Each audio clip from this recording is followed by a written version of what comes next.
दुनिया में तालिबान अपनी नई छवि पेश करने की कवायद में जुटा। यूरोपीय देशों का कहना, तालिबान की छवि पर भरोसा नहीं। सरकार ने प्रदेश में प्रवेश के लिए बढ़ाई बंदिश। हिमाचल आने पर ऑनलाइन पंजीकरण किया अनिवार्य। कोरोना का डेल्टा वेरिएंट वैक्सीन लेने के बाद भी कर सकता है संक्रमित, लेकिन मृत्यु का जोखिम कम। एक बार फिर से बढ़े एलपीजी गैस के दाम। प्रदेश में 25 रुपए और महंगा हुआ सिलेंडर। हाईकोर्ट ने बंगाल चुनाव के बाद हुई हिंसा की जांच का जिम्मा सीबीआई को सौंपा। सीबीआई अदालत की निगरानी में करेगी जांच। और मुश्किल में निवेश, अफगानिस्तान में फंस गए भारत के 23,000 करोड़ रुपए।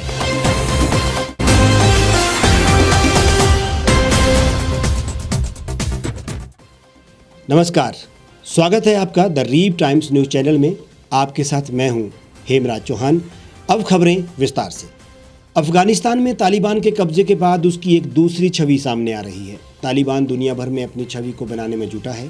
तालिबान द्वारा जो छवि पेश की जा रही है उस पर भारत, अमेरिका समेत कई यूरोपीय देशों का साफ कहना है कि उन्हें तालिबान की इस बदलती छवि पर भरोसा बिल्कुल नहीं है। ये तालिबान का अपडेट वर्जन 2.0 कहा जा सकता है। तालिबान को काबुल पर कब्जा किए हुए 4 दिन हो चुके हैं। इन 4 दिनों में तालिबान का चेहरा पहले की अपेक्षा कुछ बदला हुआ भी दिखाई दे रहा है। हालांकि इसमें कितनी सच्चाई है इस बारे में फिलहाल कुछ कहना कठिन है। तालिबान की इस छवि की बात करें, इस तालिबान ने महिलाओं को शिक्षा की आज़ादी देने का वादा किया। इतना ही नहीं, उन्होंने महिलाओं को बाहर काम करने की भी छूट दी है। तालिबान ने अपनी भावी सरकार में शामिल होने के लिए भी महिलाओं को आमंत्रित किया है। तालिबान ने महिलाओं को इस बार बुर्का पहनने से भी छूट दे दी है। हालांकि तालिबान ने ये भी साफ कर दिया है कि उन्हें हिजाब पहनना जरूरी होगा। तालिबान 2.0 में इस बात की भी घोषणा की गई है कि वो किसी विदेशी को नुकसान नहीं पहुंचाएगा। वो पहले की तरह अफगानिस्तान में काम कर सकते हैं। तालिबान का ये भी कहना है कि वो उन्हें नहीं रोकेगा जो देश छोड़कर जाना चाहते हैं। वहीं दूसरी तरफ तालिबान ने पूरी दुनिया को सीधे तौर पर धमकी भी दी है कि उनके खिलाफ सैन्य अभियान छेड़ने की कोई गलती ना करे, ये अच्छा नहीं होगा।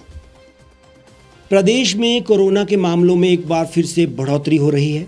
कोरोना मामलों में हो रही बढ़ोतरी से तीसरी लहर की आशंका के चलते सरकार ने सख्तियां बढ़ाना शुरू कर दिया है। प्रदेश में एंट्री पर पहले कोविड वैक्सीनेशन प्रमाण पत्र या नेगेटिव रिपोर्ट की शर्त लागू की गई थी, लेकिन अब सरकार ने वैक्सीनेशन प्रमाण पत्र या नेगेटिव रिपोर्ट के साथ ऑनलाइन पंजीकरण करवाना भी जरूरी कर दिया है। राज्य आपदा प्रबंधन प्रकोष्ठ की ओर से बुधवार को जारी आदेशों के अनुसार प्रदेश में होने वाली सभी तरह की अंतर्राज्यीय आवाजाही की निगरानी सरकार के कोविड ई पास पोर्टल पर पंजीकरण के माध्यम से की जाएगी। हालांकि माल वाहनों की आवाजाही पर शर्त लागू नहीं होगी। हर रोज या वीकेंड पर आवाजाही करने वालों जैसे उद्योगपतियों, व्यापारी, आपूर्तिकर्ता, उद्योगों के कामगार, परियोजना प्रस्तावकों, सेवा प्रदाताओं, सरकारी कर्मचारियों, मरीजों आदि के लिए कोविड वैक्सीन की दोनों डोज के प्रमाण पत्र या आरटीपीसीआर रैट नेगेटिव रिपोर्ट की शर्त में छूट रहेगी। बशर्ते उन्हें 72 घंटों के भीतर लौटना होगा। राज्य से बाहर गए हैं तो भी 72 घंटों के भीतर लौटना होगा। वहीं अभिभावकों के साथ आने वाले 18 से कम आयु के बच्चों के लिए कोविड वैक्सीन की दोनों डोज के प्रमाण पत्र या आरटीपीसीआर रैट नेगेटिव रिपोर्ट की जरूरत नहीं होगी। सरकार ने पहले ही हिमाचल में प्रदेश के लिए कोविड वैक्सीन की दोनों डोज का प्रमाण पत्र या फिर आरटीपीसीआर की नेगेटिव रिपोर्ट अनिवार्य की थी, लेकिन अब पंजीकरण की शर्त भी साथ में लग गई है। प्रदेश सरकार के मुख्य सचिव और राज्य आपदा प्रबंधन प्रकोष्ठ के अध्यक्ष राम सुभग सिंह की ओर से इस संबंध में आदेश जारी किए गए हैं। हिमाचल में वैसे ही कोविड के केस बढ़ने की रफ्तार अधिक है और बंदिशें इस पर लगाम लगाने की कवायद ही है। कोरोना महामारी से बचाव के लिए अभी तक दुनिया भर में कोविड-19 वैक्सीन दी जा रही है, लेकिन कोरोना का डेल्टा प्लस वेरिएंट वैक्सीन लेने के बाद भी लोगों को संक्रमित कर सकता है। चेन्नई में आईसीएमआर ने एक अध्ययन किया है जिसमें इस बात का खुलासा हुआ है। हालांकि अध्ययन में इस बात पर जोर दिया गया है कि डेल्टा वेरिएंट से संक्रमित वैक्सीनेटेड लोगों की मृत्यु का जोखिम बहुत कम है। भारतीय आयुर्विज्ञान अनुसंधान परिषद का कहना है कि वायरस का डेल्टा वेरिएंट वैक्सीन लेने के बाद भी लोगों को संक्रमित कर सकता है। अध्ययन के अनुसार ये वेरिएंट बगैर वैक्सीन लिए लोगों को तो अपनी चपेट में लेगा ही, साथ ही वैक्सीन की पर्याप्त खुराक ले चुके लोग भी इससे सुरक्षित नहीं हैं। हालांकि अध्ययन में इस बात पर जोर दिया गया है कि इससे संक्रमित वैक्सीनेटेड लोगों की मृत्यु का जोखिम कम है। ICMR के इस अध्ययन की रिपोर्ट के मुताबिक वैक्सीन ले चुके समूह में किसी की मौत नहीं हुई, जबकि 3 वैसे संक्रमितों की मौत हुई है जिन्होंने वैक्सीन की पर्याप्त डोज नहीं ली थी और 7 ऐसे संक्रमितों की मौत हुई जिन्होंने वैक्सीन ली ही नहीं थी। देश में महंगाई अपने चरम पर है। महंगाई की मार से आम आदमी का जीना मुश्किल हो गया है, लेकिन सरकारों द्वारा महंगाई को कम करने के लिए कोई कदम नहीं उठाए जा रहे हैं। हिमाचल प्रदेश में एक बार फिर से लोगों पर महंगाई की मार पड़ी है। प्रदेश में LPG सिलेंडर 25 रुपये और महंगा हो गया है। इस माह घरेलू उपभोक्ताओं को 956.50 रुपये चुकाने होंगे। तेल कंपनियां हर महीने की पहली और 15 तारीख को रसोई गैस के दाम की समीक्षा करती है। इससे पहले 1 जुलाई को तेल कंपनियों ने रसोई गैस सिलेंडर के दाम में 25 रुपये की बढ़त की थी। पेट्रोल, डीजल और रसोई गैस की लगातार बढ़ती कीमतों की वजह से केंद्र सरकार को काफी आलोचना का सामना करना पड़ रहा है, लेकिन सरकार का कहना है कि ये सब अंतर्राष्ट्रीय कीमतों पर निर्भर है और उसके हाथ में कुछ भी नहीं। सरकार ने लगातार गैस की कीमतों में सब्सिडी खत्म करने की कोशिश की है। हिमाचल प्रदेश में लगातार लोगों पर महंगाई की मार पड़ रही है। जहां पेट्रोल और डीजल के दाम 100 रुपये प्रति लीटर पहुंच गए हैं, वहीं अब घरेलू LPG सिलेंडर 25 रुपये और महंगा हो गया है। गैस कंपनियों ने बुधवार सुबह दामों में बढ़ोतरी की। इस माह घरेलू उपभोक्ताओं को 956 रुपये 50 पैसे चुकाने होंगे। इसमें वितरण शुल्क के 52 रुपये 50 पैसे शामिल है। वहीं 31 रुपये की सब्सिडी बैंक खाते में वापस मिलेगी। महंगाई की मार से आम आदमी बेहाल है। लगातार बढ़ती महंगाई पर सरकार भी चुप्पे साधे बैठी है। आज देश के सबसे ज्वलंत महंगाई के मुद्दे पर कोई भी बोलने को तैयार नहीं है। यहाँ तक कि विपक्ष भी सही तरीके से अपनी आवाज़ नहीं उठा रहा है। यानी पीसना तो हर हाल में जनता को ही है। महंगाई पर सरकार की चुप्पी आने वाले चुनाव में भी रंग दिखाएगी, इससे मना नहीं किया जा सकता है। पश्चिम बंगाल में मुख्यमंत्री ममता बनर्जी की मुश्किलें बढ़ने वाली हैं। गुरुवार को कलकत्ता हाईकोर्ट ने पश्चिम बंगाल में मुख्यमंत्री ममता बनर्जी को बड़ा झटका देते हुए चुनाव के बाद हुई हिंसा की जांच CBI को सौंपने की बात कही है। हाईकोर्ट ने आदेश देते हुए कहा कि CBI अदालत की निगरानी में ही जांच करेगी। इसके अलावा अन्य मामलों की कोर्ट की निगरानी में SIT जांच करेगी। हाईकोर्ट ने राज्य सरकार को पीड़ितों को मुआवजा देने के भी निर्देश जारी किए हैं। हाईकोर्ट ने आगे कहा है कि हत्या और दुष्कर्म के मामलों की जांच CBI करेगी, वहीं अन्य मामलों की जांच SIT करेगी। हाईकोर्ट ने कहा कि SIT जांच के लिए बंगाल कैडर के वरिष्ठ अधिकारी टीम में हिस्सा होंगे। 3 अगस्त को कलकत्ता हाईकोर्ट की 5 सदस्यीय पीठ ने हिंसा से संबंधित जनहित याचिकाओं पर अपना फैसला सुरक्षित रख लिया था। हाईकोर्ट ने संबंधित पक्षों से उसी दिन तक कोई अतिरिक्त दस्तावेज जमा करने को भी कहा था। हाईकोर्ट ने राज्य सरकार से ये भी पूछा था कि क्या 13 जुलाई को प्रस्तुत अंतिम NHRC रिपोर्ट में अतिव्यापी होने वाले किसी भी मामले में कोई स्वतः संज्ञान लिया गया था। राष्ट्रीय मानवाधिकार आयोग द्वारा गठित समिति ने मतदान के नतीजों के बाद राजनीतिक हिंसा के कई मामलों की जांच CBI को सौंपने की सिफारिश की थी। ममता बनर्जी का खेला अब मुसीबत में पड़ सकता है, क्योंकि पश्चिम बंगाल के चुनाव के बाद जो हिंसा भड़की थी उसमें सरकार की शय साफ साफ दिखाई दे रही थी। कई लोगों को इसमें जान से हाथ धोना पड़ा था। 1 दशक पहले जब भारत और पाकिस्तान ने मिलकर उस समझौते पर दस्तखत किए थे जिसमें अफगानिस्तान को खड़ा करने के लिए भारत की ओर से हर संभव मदद दी जाएगी, तब इस बात का बिल्कुल भी अंदाजा नहीं था कि 1 दशक के बाद भारत के तकरीबन 23,000 करोड़ रुपए के प्रोजेक्ट्स इसी समझौते में फंस जाएंगे। अब हाल यही है कि भारत ने जिस अफगानिस्तान को खड़ा करने के लिए बांध से लेकर स्कूल, बिजली घर से लेकर सड़कें, काबुल की संसद से लेकर पावर इंफ्रा प्रोजेक्ट्स और हेल्थ सेक्टर समेत ना जाने कितनी योजनाओं में अरबों रुपए लगा दिया था, वो सब अब तालिबानियों के कब्जे में है।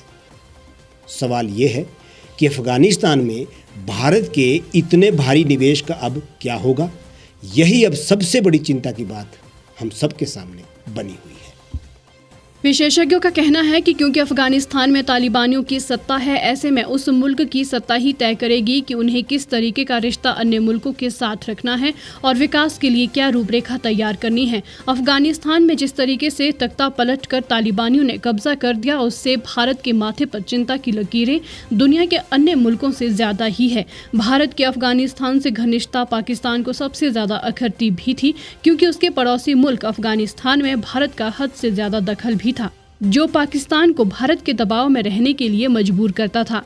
रणनीतिक समझौते के तहत भारत में न सिर्फ अफगानिस्तान को खड़ा करने के लिए अब तक करीबन 23,000 करोड़ रुपए का निवेश किया, बल्कि अफगानिस्तान की अर्थव्यवस्था चलाने के लिए बहुत मदद भी की।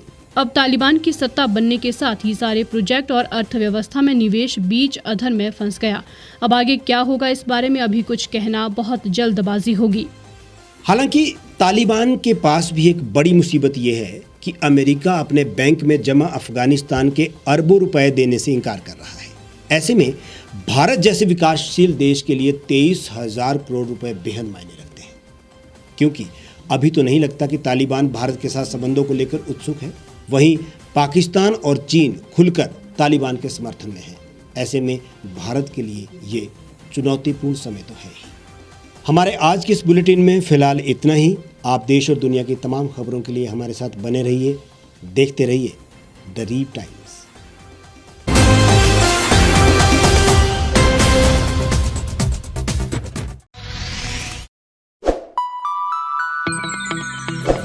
खबरों में बने रहने के लिए सब्सक्राइब करें द रीप टाइम्स, लाइक और शेयर करना ना भूलें।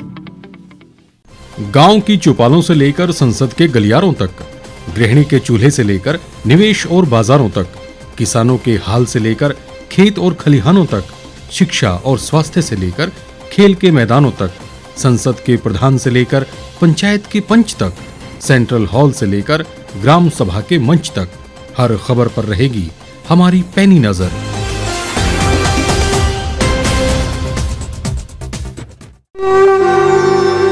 भारतवर्ष, जिसे आप दशकों से सुनते आए हैं कि सोने की चिड़िया थी।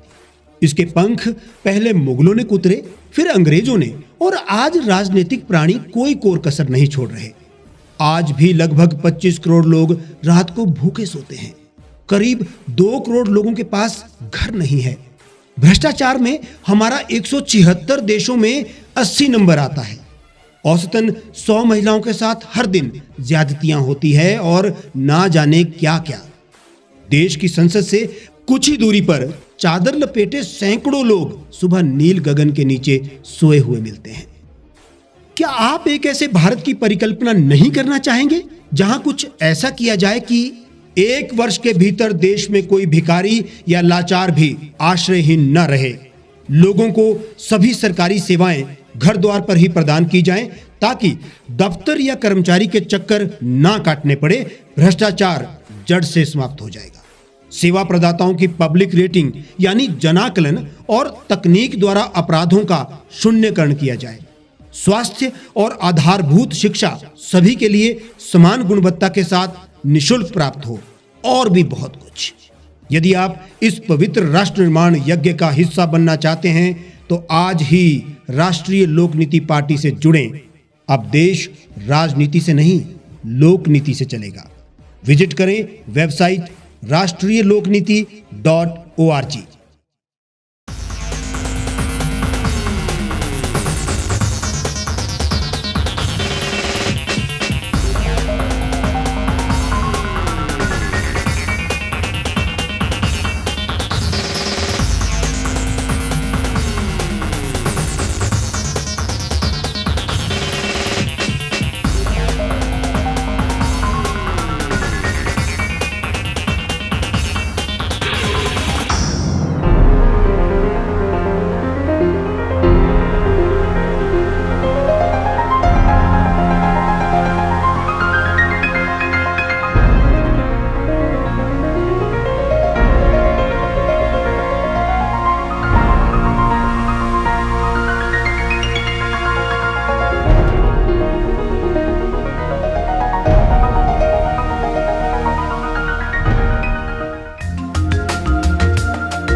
एक छत के नीचे सुविधाओं का अब उठाएं लाभ।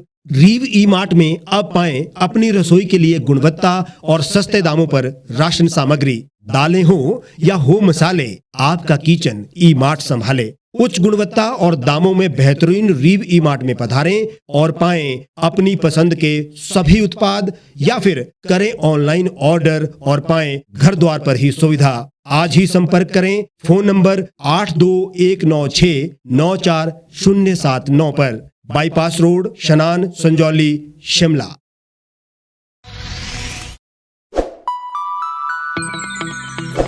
लेटेस्ट खबरों के लिए आप यूं ही देखते रहिए द रीव टाइम्स। लाइक, शेयर और सब्सक्राइब करना ना भूलें।